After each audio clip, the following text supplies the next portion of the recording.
you're using more resources closing and opening and closing and opening. And if you use the app every day or a couple times a day, it's easier to just leave it open and go back to using it. Now, there are some apps in the modern realm that do something called background app refreshing, which means that if they're not on the screen, they're still allowed to contact a server. Those apps are still using your resources and your batteries, and those are the apps that I do recommend you close. And one of the best parts of this feature that I like is in the settings, you can actually set a schedule. So you can have your Do Not Disturb turn on every night at 10 p.m. and turn off every morning at 6 a.m. and you just don't get phone calls in the middle of the night. Also, as a safeguard, if the person's on your favorites list, that call will still get through.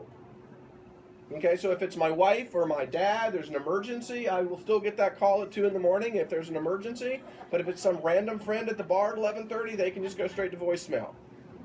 Any ahas, anybody? Ah, I got a couple, very good. But there are some times when I don't want it to rotate, so I can lock that rotation, and now when I tilt it, it doesn't tilt. Anybody give me an example of when you might want your device not to rotate? Anybody ever sent you a sideways video? Right? How about reading in bed? That's the number one. Trying to read a digital book while you're laying on the couch or laying in bed. You can lay down sideways and still read. It's not going to flip around on you. Is that a good one? I want to ask you guys, when you're on your lock screen, have you ever noticed a little camera down there in the corner? That's actually a shortcut to the camera. So when you're on your lock screen, you can just swipe up that side and you're immediately into the camera. And again, no unlocking, no passcoding. If you're trying to catch the kids or the dogs doing cute stuff, you can get there pretty quick.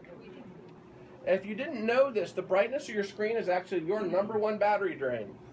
So if you can stand to dim it by about 1/3 to 1/2 and still see it, you will get better battery life. Was that one worth the price of admission? Thank you. Good night.